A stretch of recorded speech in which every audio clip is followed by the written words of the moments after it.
The bus rumbled down the highway. A long silver serpent cutting through the vast American landscape. Inside the atmosphere was a mix of exhaustion and crackling excitement. It was late afternoon, the sun dipping towards the horizon in a blaze of orange and purple, casting long shadows across the fields and towns they passed. For the musicians of Elvis Presley's band, it was another stop on a whirlwind tour, but this one felt different, bigger, more important. They were heading to Las Vegas, the city of bright lights and endless possibilities, for a series of high-profile shows at the brand-new International Hotel, Gotti Moore. Elvis's lead guitarist, a quiet man with nimble fingers that could make a guitar sing, peered out the window. "Almost there, boys," he murmured, his voice a low drawl. He'd been with Elvis since the Sun Records days, seen him go from a raw talent to a global phenomenon. Bill Black, the bassist, a mischievous grin usually plastered on his face, was snoring softly in the seat beside him, his upright bass tucked securely in its padded case in the storage compartment below. DJ Fontana, the drummer, ever the calm and steady rhythm keeper, was slipping through a magazine, but his foot tapped an unconscious beat against the aisle. The bus was filled with the usual tour chaos: crumpled newspapers, half-eaten sandwiches, a scattering of playing cards, and a faint scent of old coffee. But beneath it all there was a deep sense of camaraderie, a shared history that went back years. They weren't just musicians, they were a family. They'd spent countless hours on stages, in recording studios, and on buses just like this one, pouring their souls into the music that had captivated millions.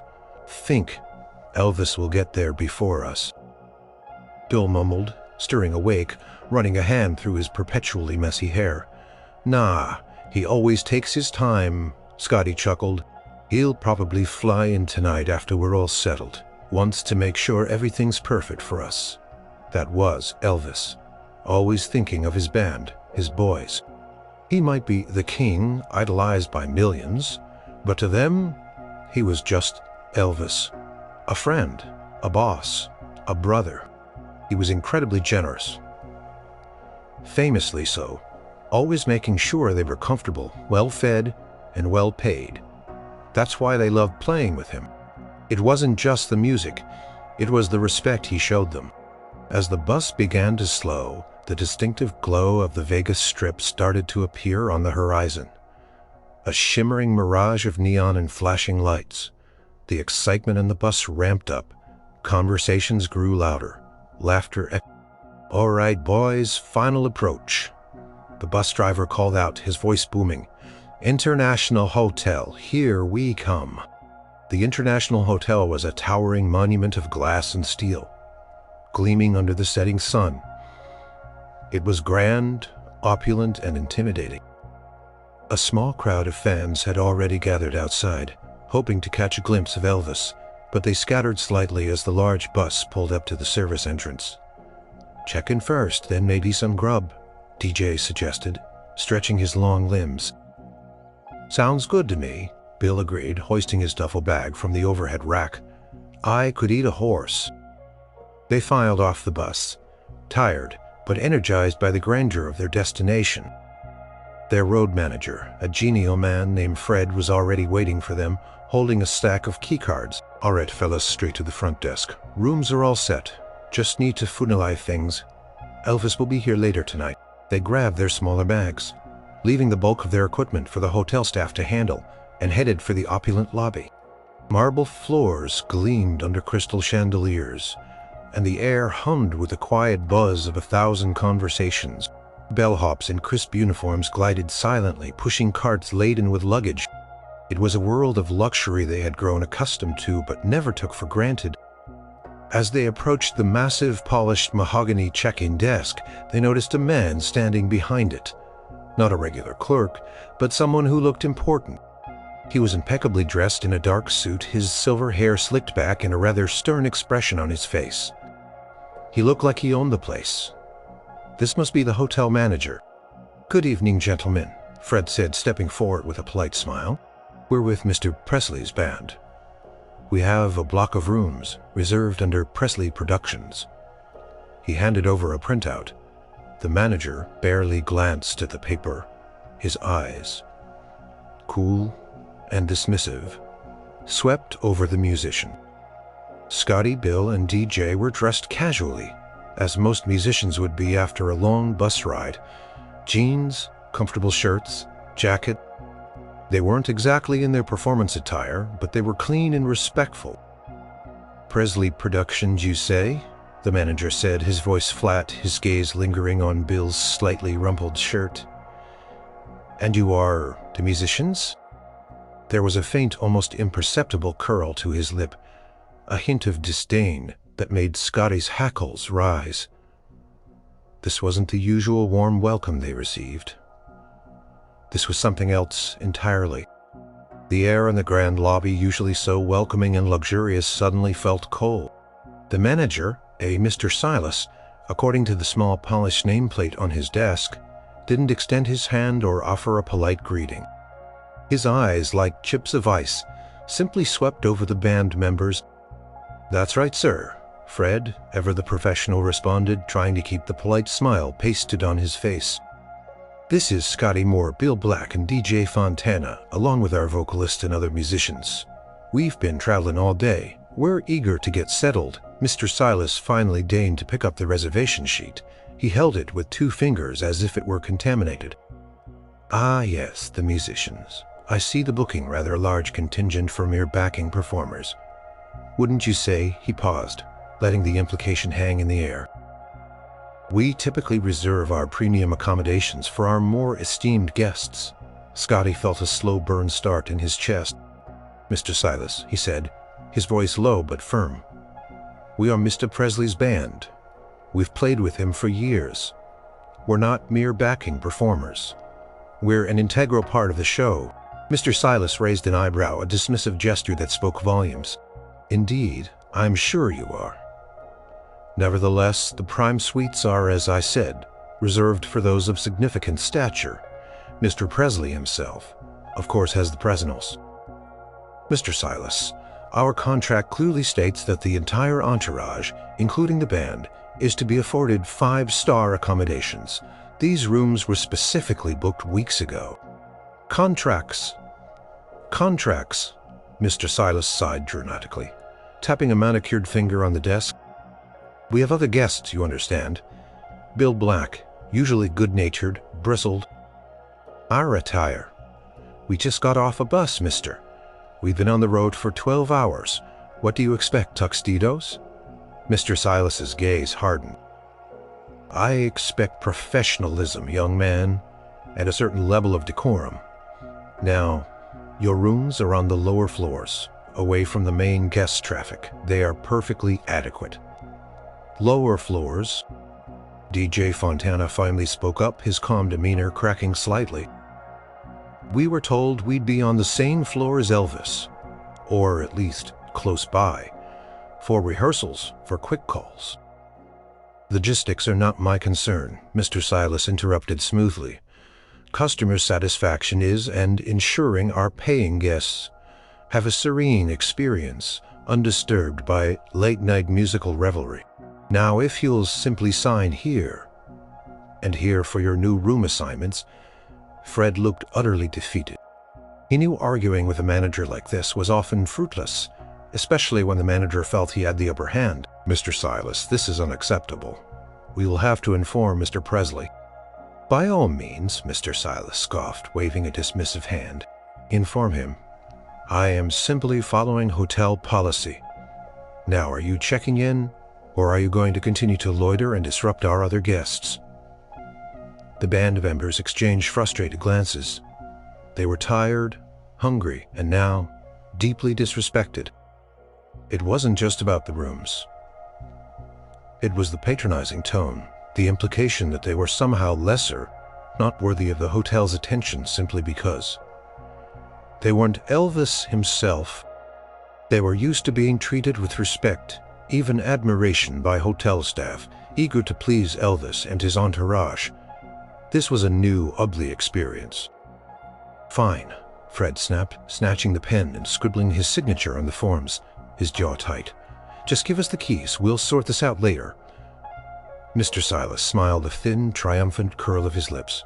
He pushed a stack of keycards across the counter. "Enjoy your stay, gentlemen. I trust you'll find the rooms adequate." The word was dripping with sarcasm. As the bellhop arrived to collect their bags, the band members felt a heavy cloud descend upon them. They had walked into the Grand International Hotel full of anticipation, ready to make music for thousands. Instead, they were met with disdain and humiliation. They moved through the opulent lobby, feeling like unwelcome intruders, their spirits significantly dampened. They followed the bellhop towards a less ornate set of elevators away from the main bank that ascended to the higher floors where the esteemed guests resided. The journey to their adequate rooms felt like a walk of shame. Scotty felt the anger simmering beneath the surface. He prided himself on being a calm man, but this was too much. They worked hard, they were professionals, and they deserved to be treated with dignity. This Mr. Silas had deliberately chosen to belittle them to make them feel small. He knew one thing for sure. Elvis wasn't going to like this, not one bit. The adequate rooms turned out to be exactly that adequate, but nothing more. They were on a lower floor, with views of the service alley instead of the glittering Vegas Strip. The decor was functional, not luxurious. The beds were comfortable enough, the bathrooms clean, but it was a far cry from the spacious, opulent suites they were accustomed to when traveling with Elvis. It wasn't just the lack of luxury, though. It was the deliberate slight, the insult implicit in the downgrade. Scotty, Bill, and DJ gathered in Scotty's room, the mood thick with frustration. Fred, their road manager, was pacing by the window, his cell phone pressed to his ear. He was trying to reach Colonel Parker, Elvis's manager, but the colonel was famously difficult to get a hold of, especially on a travel day. "Can you believe that, guy?" Bill grumbled, tossing his duffel bag onto the bed with a thud. "Mr. High and Mighty Silas, mirror backing performers," he said, like we're some local bar band. "It's insulting," DJ agreed, slumping into an armchair. "After all the years, all the work we've put in, we helped make Elvis who he is, and that includes us being treated properly." "Exactly," Scotty added, running a hand through his hair. "We don't ask for much, just respect. We're part of a professional operation, the biggest in the world. He treated us like we were trying to sneak in without a ticket." Fred finally hung up, his face grim. "No luck with the colonel, probably on a flight. I left a message, but who knows when he'll get it, and Elvis isn't due till later tonight. This is going to set him off." "Good," Bill said, his jaw tight. "He should be set off. That guy needs to be taught a lesson. You don't treat people like that." "What are we going to do?" DJ asked, looking around the rather plain room. "Are we just supposed to accept this? It feels wrong." "No, we don't accept it," Scotty stated firmly. "But we can't do anything until Elvis gets here. He's the one with the clout. That Silas character clearly doesn't care who we are." They spent the next few hours trying to shake off the sour taste of the check-in. They ordered room service, which arrived cold and late, further adding to their growing resentment. Every small inconvenience, every minor flaw in the hotel's service felt amplified by the manager's earlier disdain. It felt like a deliberate act of disrespect, not just an oversight. They tried to rehearse a few new arrangements, but their hearts weren't in it. The energy that had pulsed through them on the bus, the excitement for the upcoming shows had been drained away, replaced by a simmering anger and a sense of vulnerability. It was a strange feeling to be so famous, to be a part of such a colossal show, and yet be treated as if they were nobodies. "I just hope Elvis gets here soon," Bill said, running a hand over his face. "This place feels hostile."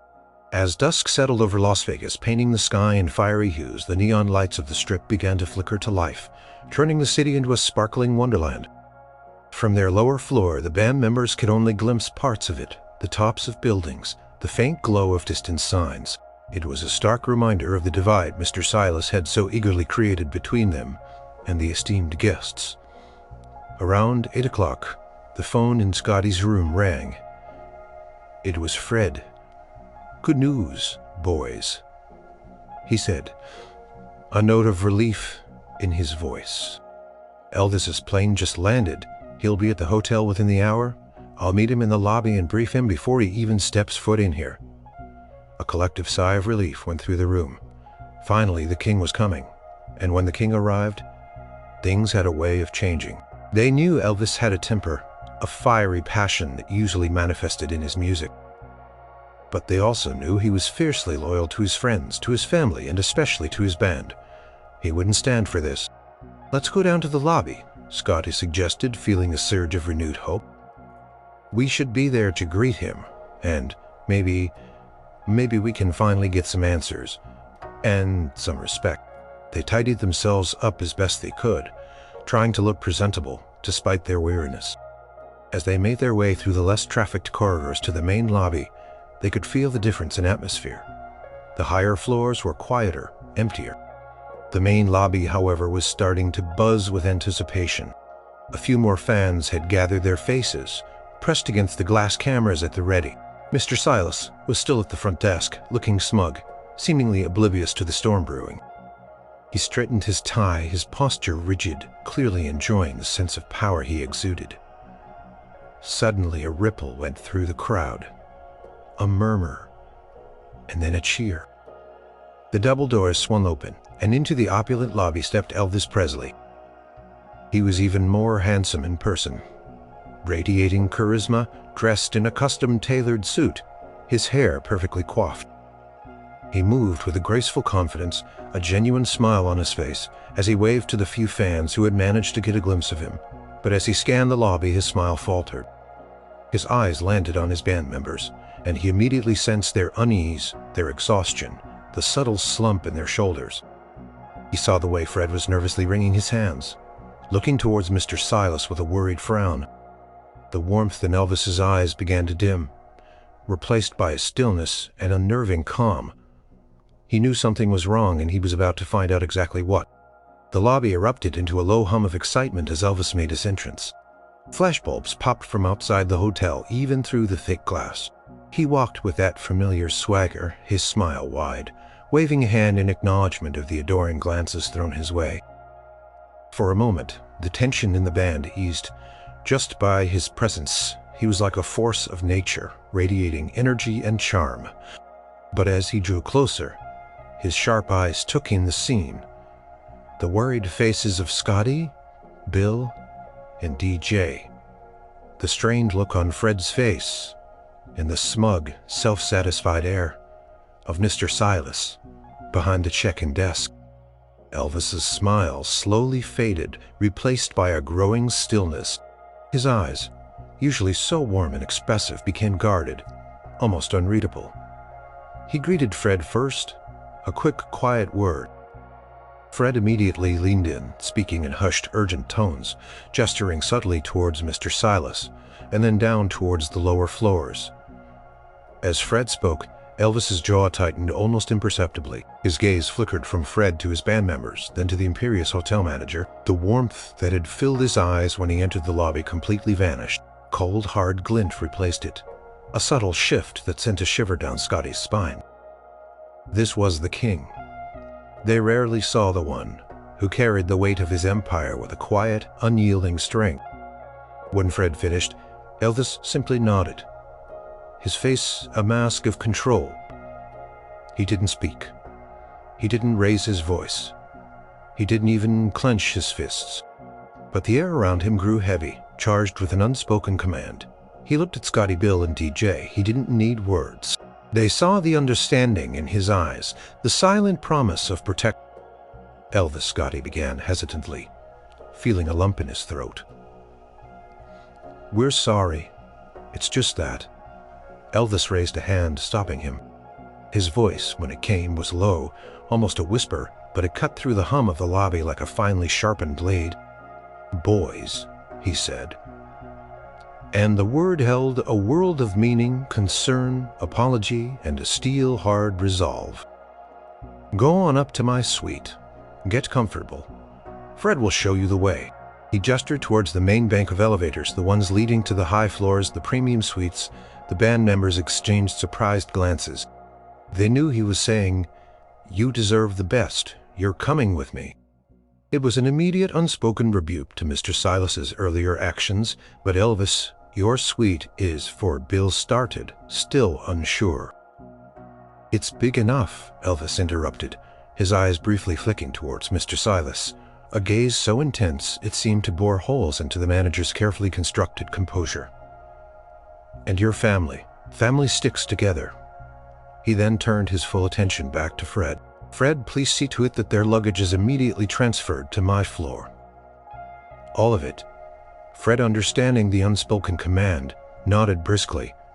Yes, Mr. Presley, right away. Elvis then took a deep breath, the kind of breath a man takes before facing a difficult challenge.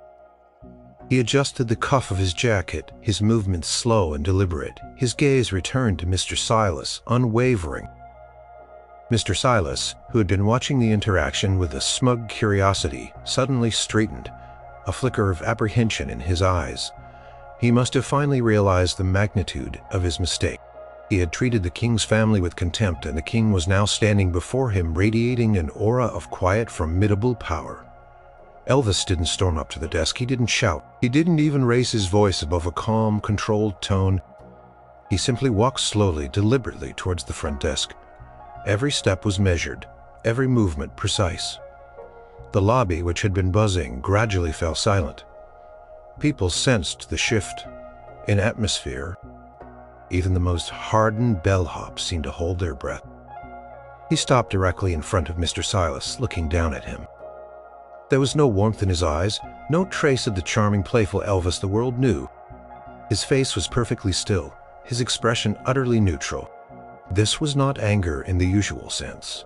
It was something far more potent, far more chilling. It was an absence of emotion, a cold, calculated control that was more terrifying than any outburst. Mr. Silas, Elvis said, his voice quiet, almost a whisper, yet it resonated with an authority that commanded instant attention. It was the calm before the storm, and everyone in the lobby could feel it. The manager, for the first time, looked genuinely uncomfortable. His smug smile had vanished, replaced by a nervous gulp. The king's response was indeed ice cold. The silence in the lobby was deafening, broken only by the soft click of Elvis's expensive dress shoes on the marble floor. He stood directly in front of Mr. Silas, looking down at the man who had dared to disrespect his band. There was no anger on Elvis's face, no raised voice, no dramatic gestures. His expression was utterly devoid of emotion, his eyes like chips of granite. This was the ice-cold response. Mr. Silas, Elvis said again, his voice flat, calm, and chillingly precise. I understand there was a misunderstanding regarding my band's accommodations. Mr. Silas swallowed hard. He had expected a tirade, perhaps a fit of temper, from the famously passionate performer he had prepared for an argument. But this quiet, unnerving composure was far more intimidating. Mr. Presley, he stammered, there was no misunderstanding. Simply a matter of hotel policy regarding room allocation and our discerning clientele. Elvis's gaze didn't waver. Discerning clientele, he repeated, his voice still low but with an edge of steel. And my band, the very musicians who helped draw those discerning clientele to your establishment, are not included in that category. Well, Mr. Presley, with all due respect, they are your support staff. Mr. Silas tried to explain, visibly sweating now. We must prioritize the main attractions. The VIPs. My band, Elvis interrupted, the words cutting through the air, are not support staff. They are partners. They are family, and more importantly, Mr. Silas, they are part of my contractual agreement with this hotel. He paused, letting that sink in. Mr. Silas's eyes widened slightly.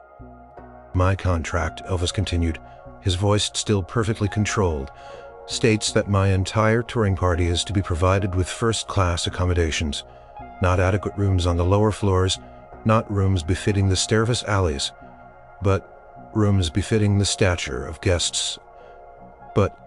Rooms befitting the stature of guests of the International Hotel, which, as you pointed out, is a fortuitous desk, and you are breaching a very significant contract. Mr. Silas's face had gone pale. He knew a contract breach, especially with a star of Elvis's magnitude, could mean severe financial penalties, damage to the hotel's reputation. And I assure you, Mr. Presley, it was merely an oversight. A Mr. Silas stammered, desperation creeping into his voice. An oversight. Elvis's eyes narrowed, though his voice remained chillingly calm. Or was it a deliberate act of snobbery? Because from what I understand, my band was subjected to condescending remarks about their attire, about their worth, about their place in my show. Is that your hotel's standard practice, Mr. Silas? To belittle the very people who bring your hotel business? He didn't wait for an answer. 'Cause if it is, Elvis continued, his voice dropping to an even lower, more dangerous register, then perhaps this is not the right venue for me. I'd millions of dollars in revenue my presence generates elsewhere. There are many other hotels in Las Vegas. Mr. Silas, you would be thrilled to host my Vegas. Mr. Silas, you would be thrilled to host my Vegas. He stood back, his posture ramrod straight, radiating an aura of absolute authority. Not a mumbled excuse, Mr. Silas, but a genuine acknowledgement of your error. Elvis looked him straight in the eye, and for a long, uncomfortable moment, the two men stood locked in a silent battle of wills. Mr. Silas, the proud, arrogant manager, was crumbling under the king's quiet, unyielding power. He realized he had miscalculated profoundly. He had underestimated Elvis Presley, not just as a performer, but as a man. Fiercely purba. Elvis's voice was still calm, still cold. No shouting, no theatrics. Just the quiet, absolute certainty of a man who knew his worth and the worth of those he cared for. Mr. Silas finally broke eye contact, his shoulders slumping. He looked utterly defeated. Yes, Mr. Presley, perfectly understood. Mr. Silas stood trembling behind the counter, his impeccable facade completely shattered. The arrogant smirk was gone, replaced by a ghastly pallor and a sheen of sweat on his brow. The silence in the lobby stretched thick with unspoken consequences. Elvis stood still and unmoving, watching the man's unraveling. Finally, Mr. Silas found his voice, though it was little more than a croak. Mr. Presley, I sincerely apologize. It was a grave misunderstanding on my part regarding the importance of your entire team. He stumbled over his words, clearly humiliated. Elvis simply raised an eyebrow, a silent challenge that demanded action, not just words. He didn't accept the apology outright, not yet. Turned his head slightly, beckoning Fred, who quickly approached. Fred, please oversee the immediate transfer of all band members and crew to the highest available suites. Ensure they are comfortable and make sure they are supplied with anything they need at the hotel's expense. Yes, Mr. Presley, of course. Mr. Silas stammered, pulling out his phone and barking orders to staff members, his voice hoarse with urgency. New key cards immediately. The presidential annex, top floors. And send up the best complimentary champagne and fruit baskets. The bellhops, who had been witnessing the entire silent confrontation, moved with unprecedented speed, their faces betraying a mix of shock and morbid fascination. They knew Mr. Silas's reputation for being difficult and condescending. To see him brought to his knees like this was astonishing. Elvis then turned to his band. His eyes, though still serious, softened infinitesimally when they met Scotty's, then Bill's, then DJ. He offered a slight nod, a silent reassurance that justice was being served. Scotty felt a wave of relief wash over him, mixed with profound admiration. Elvis hadn't screamed or thrown a tantrum. He hadn't resorted to name calling or physical threats. He had simply used his immense presence, his logical reasoning, and the sheer power of his influence to dismantle Mr. Silas's arrogance, piece by painful piece. It was a display of quiet, devastating strength that was far more effective than any outburst could have been. It was cold, yes, but not cruel. It was precise, surgical, aimed directly at the manager's vulnerability and pride. Boys, Elvis said, his voice now a little warmer, a hint of his usual charm returning but still carrying the undertone of the earlier steel. "Let's get you settled properly. You've had a long day." As they began to move towards the main elevators, a bellhop rushed up laden with keycard. Mr. Silas, still looking like he'd seen a ghost, took a deep breath. "And gentlemen," he said, forcing himself to meet their eyes, I truly am sorry for the way you were treated. It was inexcusable. I hope you will accept my sincerest apologies." His voice cracked slightly on the last word. Scotty looked at Bill and DJ.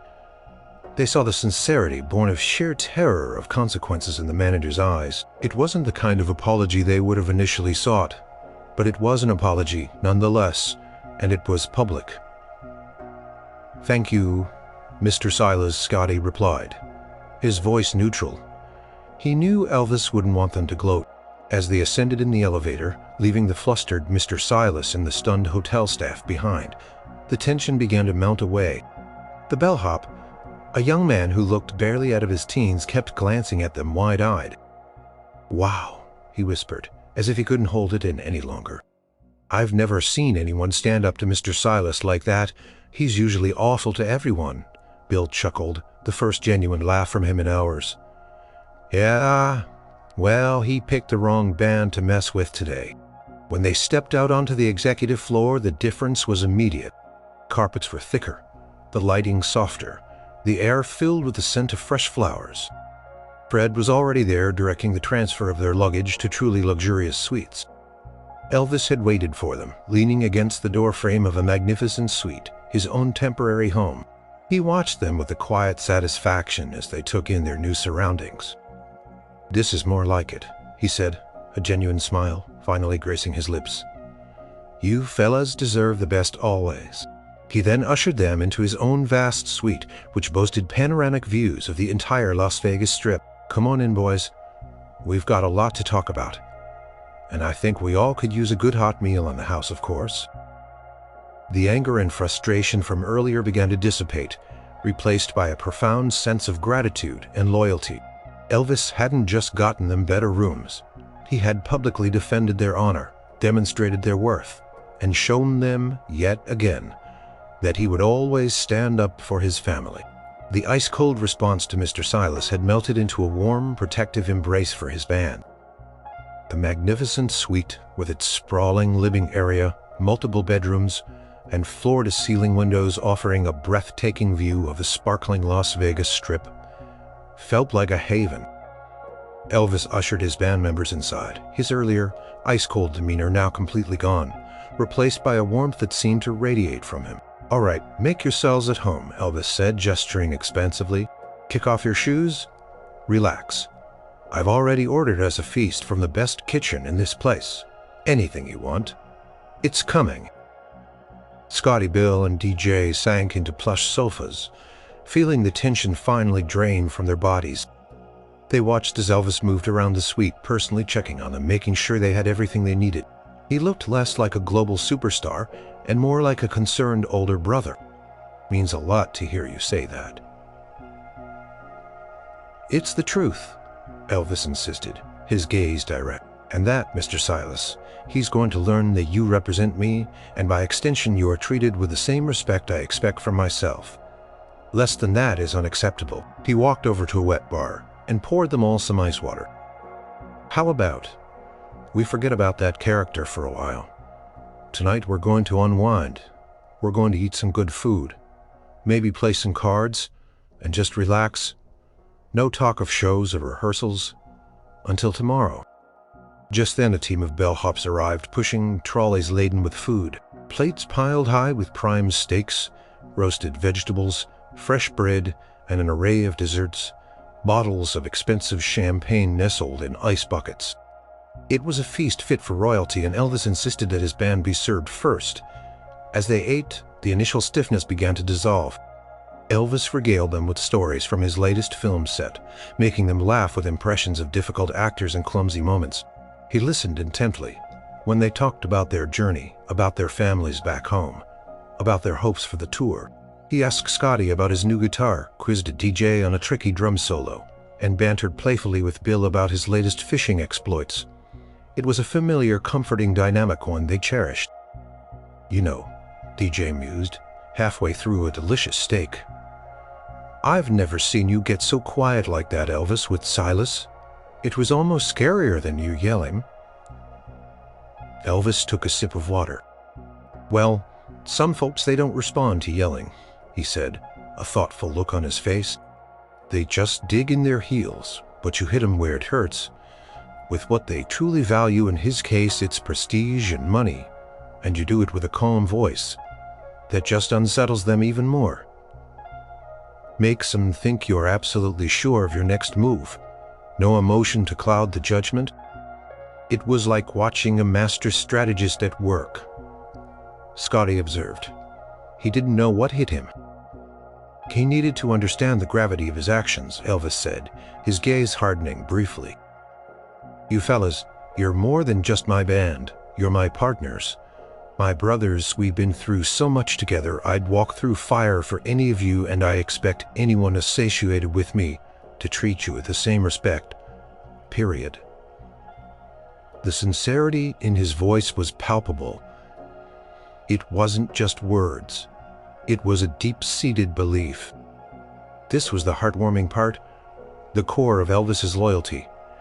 He wasn't just their employer, he was their protector.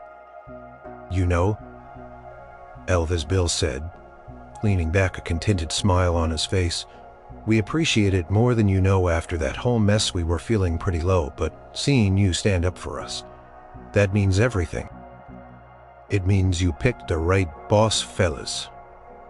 Elvis grinned, his eyes twinkling. "Now, who wants to try a hand at poker? I'm feeling lucky." The rest of the evening was filled with laughter, card games, and good conversation. The fancy sweets, the delicious food, the champagne, they were all wonderful gestures. But what truly made it heartwarming was Elvis's presence, his genuine concern, and his unwavering loyalty. He had turned a humiliating incident into a profound reaffirmation of their bond. They were not just a band, they were a family, and their king would always defend his own. The poker game went on late into the night, filled with boisterous laughter, good-natured teasing, and the occasional triumphant whoop from Elvis as he pulled in a pot. The lavish suite, usually reserved for quiet contemplation by the hotel's most exclusive guests, buzzed with the easy camaraderie of old friends. It was a stark contrast to the stuffy silence of Mr. Silas's lobby earlier that day. As the hour grew late and the stacks of chips dwindled, Elvis leaned back, a satisfied grin on his face. "You know, fellas," he said, sweeping his winnings into a neat pile, "tonight reminded me of something my mama always taught me. You gotta stand up for what's right, even if it's uncomfortable, and you gotta protect your own no matter what. You put in the hours, the sweat, the travel, the sacrifices." His voice grew softer, more reflective. "I remember one time early on, we were playing a small gig in some dusty town, and the stage wasn't quite right. The sound kept cutting out. The local promoter was a real piece of work. Kept blaming you fellas, saying you weren't professional. I saw how it was getting to you. Even though you just kept playing, trying to make it work." He stammered and apologized, and wouldn't you know it, the next night the sound was perfect. Bill chuckled. "Yeah, I remember that we thought you were going to tear the place down. You were so mad." "I was," Elvis admitted. "But it's not about being mad. It's about loyalty. It's about knowing your worth and knowing the worth of the people you surround yourself with. And you fellas, your worth is immeasurable to me. You're family, and family takes care of each other. So, when I saw how that Mr. Silas treated you today, it was about fundamental disrespect, and that's something I just cannot and will not tolerate." DJ shifted in his seat. "We knew you'd handle it." "Good," Elvis said, a genuine warmth flooding his features. "Because you shouldn't, never. No matter how big things get, no matter how many people are screaming my name, it's you guys standing behind me that truly matter. You're the foundation." He then stood up, stretching. "All right, enough deep talk. I reckon we all need some sleep. Big show tomorrow, and I want us all to be feeling on top of the world, because when we're all feeling good, when we're all in sync, that stage practically glows. Scotty, Bill, and DJ stood up, feeling renewed, refreshed, and deeply appreciated. The incident with Mr. Silas, which had started as a bitter sting, had transformed into a powerful reaffirmation of their bond with Elvis. It wasn't just about their employer defending them, it was about their friend, their brother, showing them the depth of his unwavering loyalty. It made them want to play their hearts out for him, to be the best damn band he could ever ask for. As they walked towards their own luxurious suites, Elvis walked with them, making sure they found their way, even though a bellhop had already shown them. Clapped Bill on the shoulder, exchanged a quiet word with DJ, and gave Scotty a firm handshake. "Get some rest, boys," he said, his voice soft. "Tomorrow we remind Las Vegas why they call me the King, and you all are a huge part of that." Scotty looked back at Elvis as he turned to enter his own suite. The King, standing tall and proud, bathed in the soft glow of the opulent hallway. He wasn't just a performer, he was a leader, a protector, a man who cherished the people who stood by him. And that, more than any hit record or movie role, was what truly made him king. Their bond, forged in music and reaffirmed in loyalty, was stronger than ever. The next day, the atmosphere was electric. The sting of the previous day's disrespect had faded, replaced by a fierce sense of unity and purpose. Elvis had insisted on a relaxed morning, letting the band sleep in, and ensuring they had a leisurely breakfast in their upgraded suites. He then held a brief, easygoing rehearsal, more a run-through than a drill, where he emphasized their collective strength. Tonight, Elvis told them, his eyes gleaming with excitement. "We're not just playing a show, we're showing this city, this hotel, and every single person out there what true professionalism and teamwork look like. We're doing it for ourselves, and we're doing it for each other." The band members felt invigorated, inspired. They had never felt more appreciated, more integral to the whole operation. The memory of Mr. Silas's condescension served not as a burden, but as fuel for their collective fire. They wanted to prove him wrong, not just for Elvis, but for themselves. As showtime approached, the energy at Page was palpable. The stage crew moved like a well-oiled machine, the lights technicians checked their cues, and the roar of the rapidly filling showroom could already be heard. Scotty, Bill, and DJ, along with the rest of the band, gathered in their dressing room, tuning their instruments, adjusting their microphones. "You guys ready to tear the roof off this place?" Bill grinned, slapping his bass. "You bet," DJ replied, tapping a quick rhythm on his snare drum. "Never been more ready." Elvis entered the dressing room, already in his glittering stage suit, looking magnificent. He didn't say much, just gave them a warm, knowing smile. He looked each of them in the eye, offering a silent nod of encouragement, a shared understanding of what they were about to achieve. This wasn't just another show, it was a statement. "All right, boys," he said, his voice low and steady. "Let's give them a show they'll never forget." The lights dimmed in the showroom, and a hush fell over the thousands of people packed inside. The announcer's voice boomed, "Ladies and gentlemen, the International Hotel is proud to present the King of Rock and Roll, Elvis Presley." The roar was deafening. Spotlights flared. Smoke machines hissed. And then, with a burst of power, the band launched into the opening chords of their first song. Scotty's guitar ripped through the air, Bill's bass laid down a driving rhythm, and DJ's drums pounded with a precision and energy that vibrated through the floor. Elvis exploded onto the stage, a whirlwind of charisma and raw talent. He moved with an almost superhuman grace, his voice soaring, captivating every person in the room. But tonight there was an extra spark, a deeper connection between him and his band. They played with a ferocity and joy that transcended their usual brilliance. Every note was infused with their shared experience, their collective spirit. Scotty's solos were sharper. Bill's bass lines grooved with more intensity, and DJ's drumming was a master class. In controlled power, they weren't just playing the music, they were living it, breathing it. Elvis, in turn, fed off their energy. He interacted with them more than usual, throwing knowing glances at Scotty during a guitar break, grinning at Bill as he laid down a particularly funky bass line and giving DJ a thumbs up during a drum fill. He pointed them out to the audience, acknowledging their contributions, making sure everyone knew they were vital. "Give it up for my incredible band," Elvis roared into the microphone after a particularly rousing number.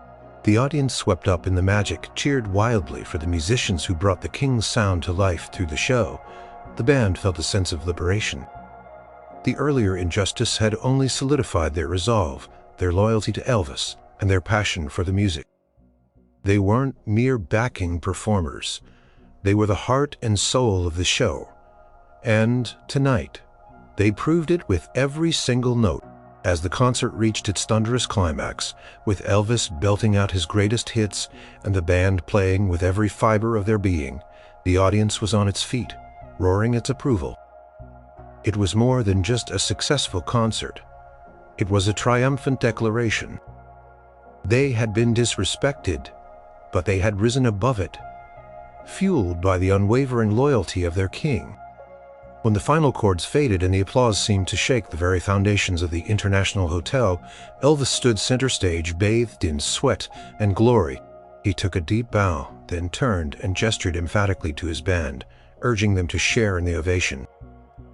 He even pulled Scotty, Bill, and DJ forward, standing shoulder to shoulder with them, making sure they received the adoration they so richly deserved. It was a performance fueled by more than just music. It was fueled by respect, loyalty, and an unshakable family bond.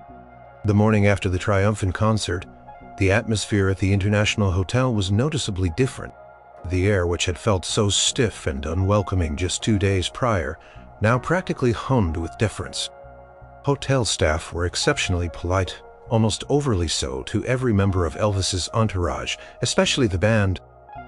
Cups of coffee appeared as if by magic, and every request was met with a swift, eager response. Fred, the road manager, arrived at Elvis's suite with a satisfied smile. "Well, boys," he announced, "it seems Mr. Silas has been reassigned." Scotty raised an eyebrow. "Reassigned?" "Effective immediately," Fred confirmed, a glint in his eye. "To a hotel in Nome, Alaska? I hear running the ice cream cart at the local diner would be a step up if you asked me." Nome, Alaska. Perfect. Maybe he'll learn something about coal. More importantly, Fred continued, the hotel management, clearly terrified of losing Elvis's future business days, has gone of losing SB. They've offered to some prod days. That's good. It's not about the money, or even the apology for me. It's about the principle. People deserve to be treated with respect, no matter who they are or what their job is. Later that day, before the next show, a formal delegation from the hotel, led by a visibly chastened interim manager, approached the band. This manager, unlike Mr. Silas, was humble and genuinely apologetic. Presented a beautifully bound letter of apology directly addressing the mistreatment of the band and acknowledging their vital role in Elvis's success. He also offered complimentary services for the duration of their stay, a small token of their renewed commitment to hospitality. "Gentlemen," the interim manager said, bowing slightly, "we are profoundly sorry for the actions of our former colleague. We recognize your invaluable contribution to Mr. Presley's artistry and to the success of this hoax. We sincerely told." There was no need for gloating. The outcome itself was satisfaction enough. They could see that the message had been received loud and clear. As the tour continued, their bond with Elvis grew even stronger. The incident became a whispered legend among the crew, a testament to Elvis's fierce loyalty. It reinforced to everyone that Elvis Presley was not just a superstar, but a man who stood by his principles and protected his people. Years later, sitting on his porch, watching the sunset, Scotty Moore would sometimes tell the story of Mr. Silas and the ice-cold king. People think of Elvis as the flashy performer, the one with the charisma, he'd say, strumming a quiet chord on his guitar. And he was all that and more, but what folks often didn't see was the man who deeply cared, who was fiercely loyal. He had a temper, sure, but his anger was always about justice, about protecting those he loved. Bill Black, before his passing, would always add, "Yeah, he might have been the king to the world. But to us, he was just Elvis, our friend, and about him being mean. It was about him being a king protecting his family. And that, my friend, was the warmest feeling of all."